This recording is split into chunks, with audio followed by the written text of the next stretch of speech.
Here we are playing in A, and you want to move up to B flat, but the bass player doesn't have a clue what's going on. Well, I shouldn't say that, but he doesn't know what you're about to do. He's out in the cold, and I don't know why you're not telling him what's going on. But you want to move up to B flat. Just keep playing an A in your left hand, because that's most likely what the bass player is concentrating on. He's probably playing an A down there anyways, because that's the chord you're on, right? And in your mind, he looks at you and your eyes are kind of glazed over because you're doing your little mental gymnastics, and you're thinking, okay, A is the third of what? It's the third of F. So you play an F chord. Okay, F, A, C. Now, if you've gone through our course at playpianotoday.com, and there's the plug for my course, if you've gone through that course, you know you can play F, A, C here in root position, or you can play it here. F, A, C in first inversion, or F, A, C in second inversion. Either way, the horse is going to head for the barn again, isn't it? The bass player's head snaps around and he looks at you, but he's not mad. He's excited.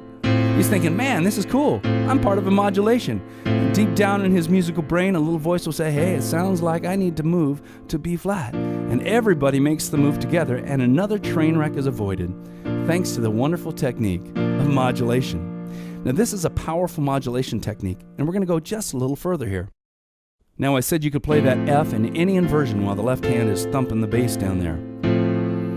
But if you want to go a little further, this is for the students that really want to dig in, you can add a color tone to your right hand. You can add the second of the chord, right? What's the second? Well, here's the root, here's the third, here's the fifth. It's got to be here, huh?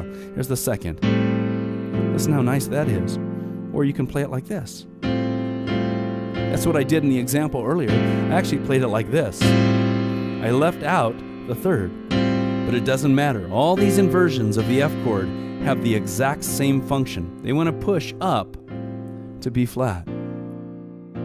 This slash chord modulation has two really excellent applications. The first one is when you use this in the middle of a song. Let's say the energy just needs to come up a little bit in the next verse. This is a great way to clue the whole band in, and everybody comes up together and you add a bunch of energy. Or maybe the singer looks over at you and says, can you bring it up a little?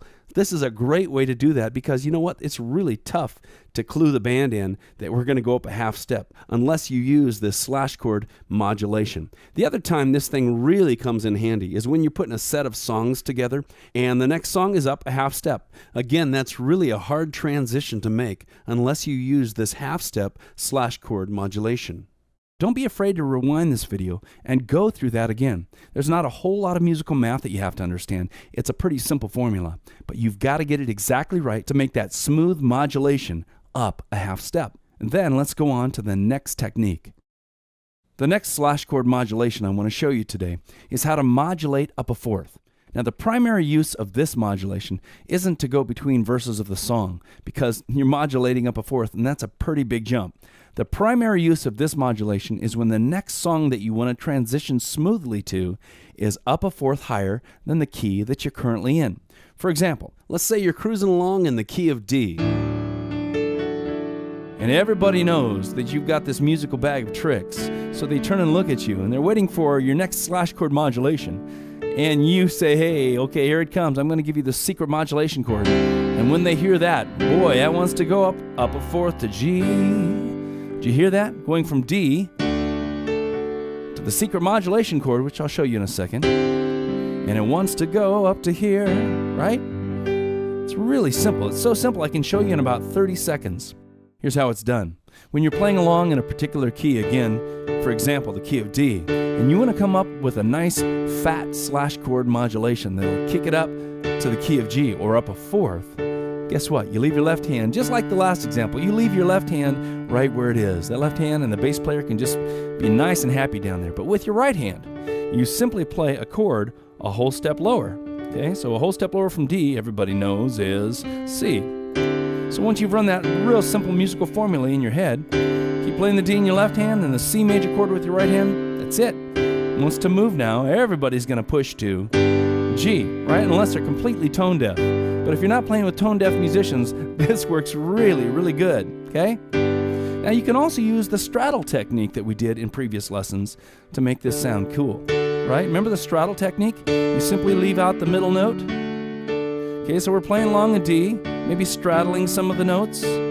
And we want to play that modulation chord, so we'll play a C chord, but we'll straddle it. And everybody moves to G. So if you need to go back and look at some of the previous slash chord lessons, again, go to playpianotoday.com and that'll get you hooked up. All right, on to the last technique in this lesson, modulating down a minor third. The slash chord modulation that kicks you down a minor third is very useful when you're putting together a set of songs and you want to go from one major key like C to a minor key that's a third lower like A minor. Now I'm in A minor. Let me go back to C, just playing all kinds of stuff. Then I'm going to modulate down to A minor. Let's take a look at how this is done. One little bit of music theory. Every major key, like C major here, has what's called a relative minor key, which is really useful. To find it, you go down 3 half steps. 1, 2, 3. So A minor is the relative minor key of C major. Why do we care? The important point is that major keys and their relative minor keys have all the same notes in common. They have the exact same key signature. Let me say that again. The important point is that major keys like C major and their relative minor keys, down 3 half steps, have all the same notes in common. For instance, C major, if you play the whole scale, no sharps or flats, right? Well, let's play its relative minor scale. Go down 3 half steps. Play the A minor natural scale, if you know what that is. It's exactly the same notes, but we're just starting in a different place. Now, because they share exactly the same notes, you can really exploit that characteristic to come up with some great modulations that shift down a minor third or 3 half steps down. Let's take a closer look at it. Just to make a point, let's try this in a different key than C major. Let's take F major. Now, when you play the entire F major scale, 1 flat shows up. It's B flat. There's the B flat that shows up.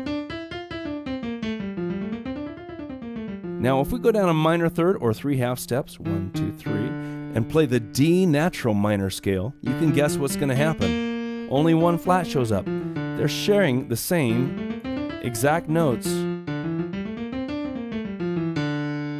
The point of this is that F major and D minor share all their notes in common. We're simply starting in a different location on the keyboard. And here's what I'm driving at.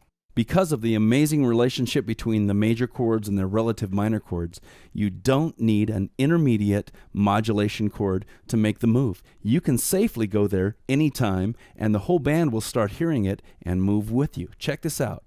You're at the end of the song, and you're sitting in the key of F, or thereabouts, but you're in the tonality of F.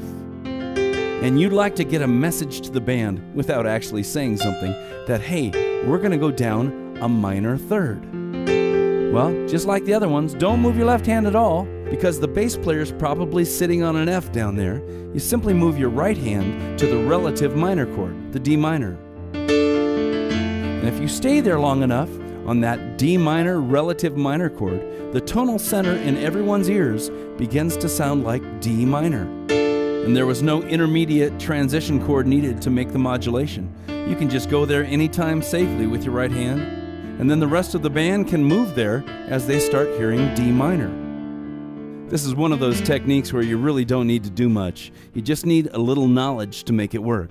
So today we've gone through 3 different distinct slash chord modulations. I hope this has been inspiring to you. Get out to your keyboard and get together with a band. That's always fun. And you can try out some of these techniques using the slash chord modulations.